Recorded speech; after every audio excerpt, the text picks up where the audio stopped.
Joining us now is a young woman that does give us hope for the future, for future generations in this wild world of wokeism and stupidity. Well, she's a teenager. She's also a political correspondent. Sophie Corcoran, welcome to Outsiders. How are you, Sophie?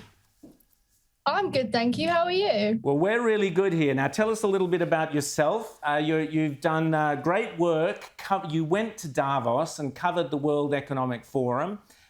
You're on social media a lot. You're a political correspondent. Tell us a bit about yourself and how you came to get so involved and how you came to be so smart. You can see through all this woke rubbish. Tell us a bit about yourself, Sophie. I'm a first-year student here at the University of Durham, and I study business. I've always been a political girl, always been right-wing. I don't see the left at all. I think they chat a load of nonsense, to be quite honest with you.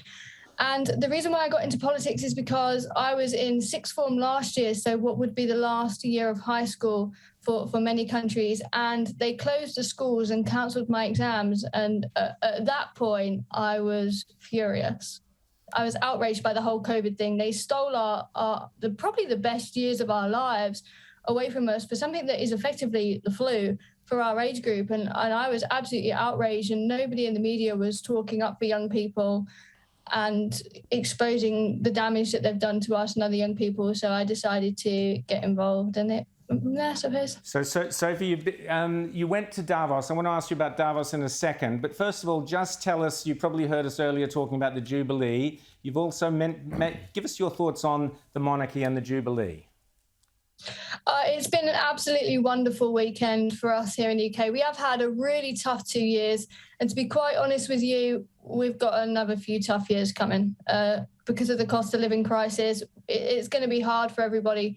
So to be able to be there for this weekend and have people smiling, flags everywhere, London has returned back to what it always was. It's been so wonderful. And ever since the Brexit referendum 6 years ago, the media have done their absolute best to divide this country as much as they can. And boy, have they failed miserably. And this weekend has shown that. This weekend has shown that because it's been wonderful. We're all so united. And it's just, honestly, it's been fantastic. Rita.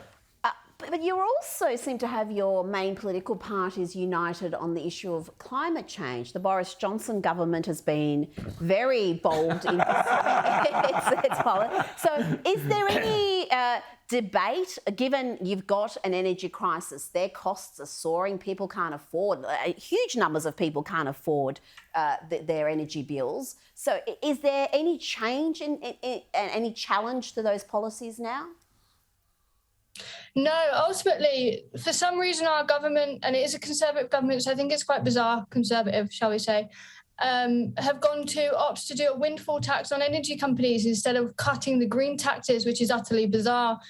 But to be quite honest with you, I'm going to speak about this issue quite passionately because all of these climate justice warrior things that are making people in the UK poorer, people like me from normal backgrounds poorer, are done in my generation's name. They're saying that we're doing this for the future generation. They're doing it for my generation, the Greta Thunbergs of the world.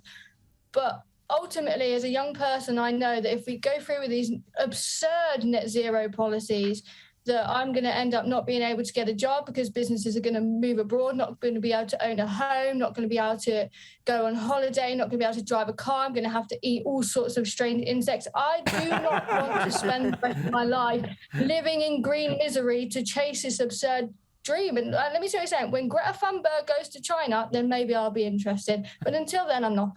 But Sophie, haven't you heard the great news about your future? You will own nothing, and you will be happy. Tell us, you went to Davos for the World Economic Forum. Tell us about what you learned there, and tell us about the kind of world that they think that 19-year-old Sophie Corcoran should grow up and live in and enjoy. And you already talked about bugs, but I assume that there's some pods and other things involved with this. If I had to sum up the World Economic Forum in 3 words, it would most likely be 1, fake, 2, undemocratic, and 3, a whole load of hypocrisy. The whole thing was just hypocrisy. They give us all these lectures about climate change and tell me how I can never drive a car while flying in by a private jet and helicopter. They want to increase digital surveillance and digital ID, and yet there they are, hidden behind their own little tiny secure zone. So they want to know and see every single aspect of our lives and monitor what we're doing while they themselves get privacy, because, you know, only the rich deserve privacy. And again, they want an open borders policy. That's what they're pushing. Again, they're hidden behind their little secure zones. They want gun control so people can't defend themselves, yet in there all of the armed police had, you know, loads of guns. I mean, this whole entire thing with the World Economic Forum is so grotesquely undemocratic. It's unbelievable.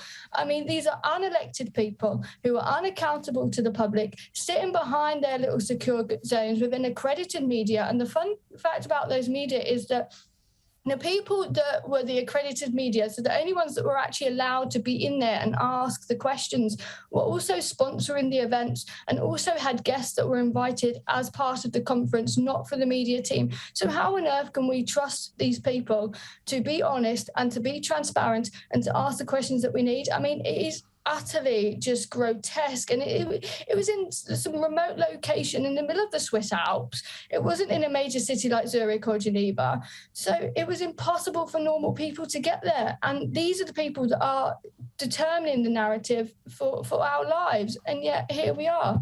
No democracy whatsoever. And it's the same for the World Health Organization as well with that treaty. And this is why our Prime Minister and your Prime Minister shouldn't sign it. And the reason why our Prime Minister shouldn't sign it is because 6 years ago, 17 million people in my country voted to leave the European Union.